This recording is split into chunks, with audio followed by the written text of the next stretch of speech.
All right, have you surveyed all your concepts? Hopefully you're sitting on the mother lode. To narrow down all your concepts to the one that will be your class project, let's take a conscious look at your ideas so you can understand what subconscious factors might be motivating you to be drawn to these particular stories. Long before you know the reasons why you want to tell a story, all you know is that you have to tell stories. It's subconscious.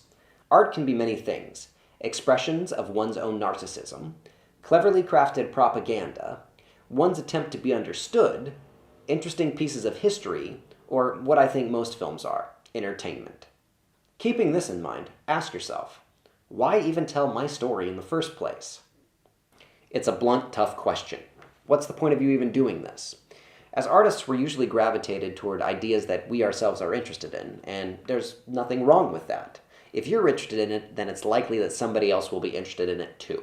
When starting out, we usually borrow our ideas subconsciously from other artists. If you're a David Fincher fan, for example, then you might find yourself riffing off of ideas that you saw in his films without even realizing that you're doing it.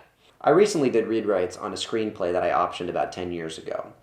At the time, I was really into The Graduate, and doing rewrites, I couldn't help but notice my subconscious drive to rewrite the character of Mrs. Robinson with one of my characters.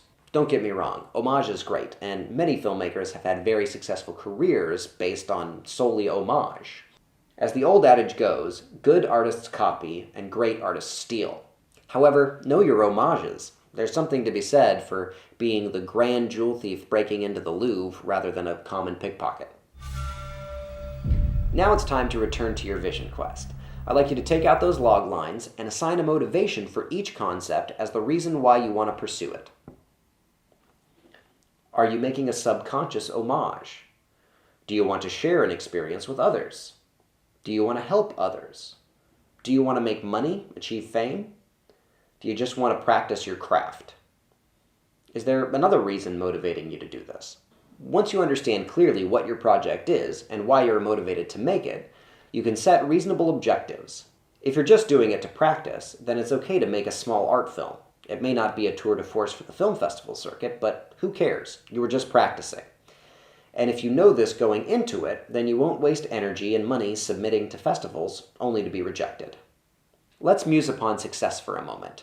Too often in today's big-budget, Hollywood studio, data-driven model of filmmaking, we tend to define success as how many butts were in how many seats or how many eyes peered at how many screens. But all that says is how successfully a project was marketed, not necessarily how good of a film it is.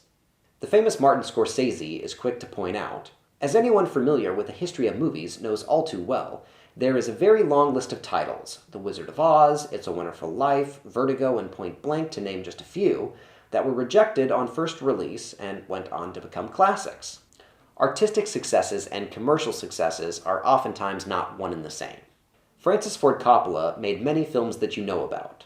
The Godfather films, Apocalypse Now, but I happen to love best a little obscure film he did in the early 80s called Rumblefish. And it just so happens that it's also Coppola's personal favorite as well. Once I was fortunate enough to meet Martin Scorsese. He told me that his personal favorite film of his was Mean Streets, because it was a project that he felt was truly his. So it's important to define what success means to you. Alright, now back to our vision quest.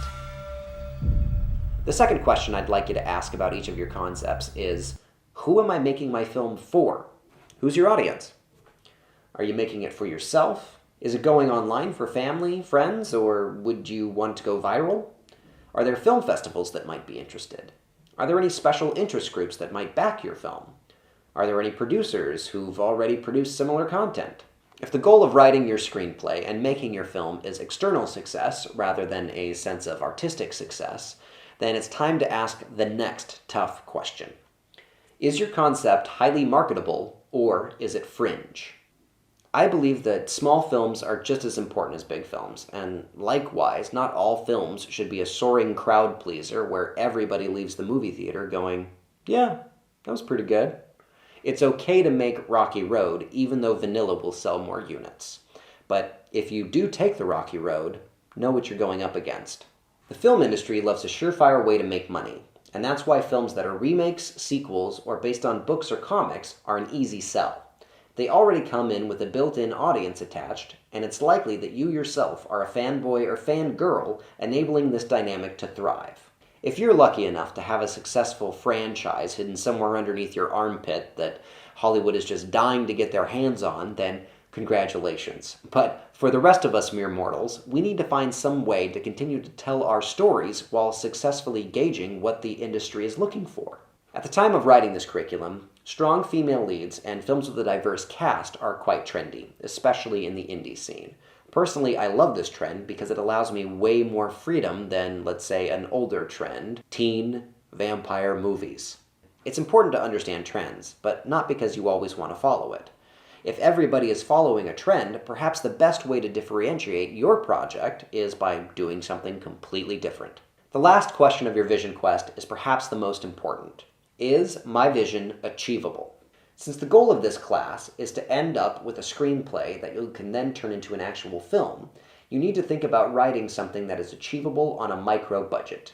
How can you make a compelling film utilizing the resources that you already have at your disposal? Well, perhaps that dystopian zombie versus alien mashup will have to wait until you can have a special effects budget. Too often I read micro-budget screenplays that have way too many elements. Too many actors, too many locations, too many special effects, and it's not that they're bad screenplays, it's just that they can quickly turn into bad movies because the producer, writer, director, whoever, didn't understand their own limitations when it came to physical production. I would encourage you to look at successful debut films from famous directors. Notice anything? Take, for example, Quentin Tarantino's Reservoir Dogs. It's set in one location and has a minimal cast. He wasn't trying to make Inglourious Basterds on his first try. Before moving on to the ins and outs of screenplay formatting, techniques, etc., take some time to narrow down your log lines to that one special concept you want to write. Make sure that concept is achievable within your means and that it's in line with your filmmaking goals so you can set your project up for success.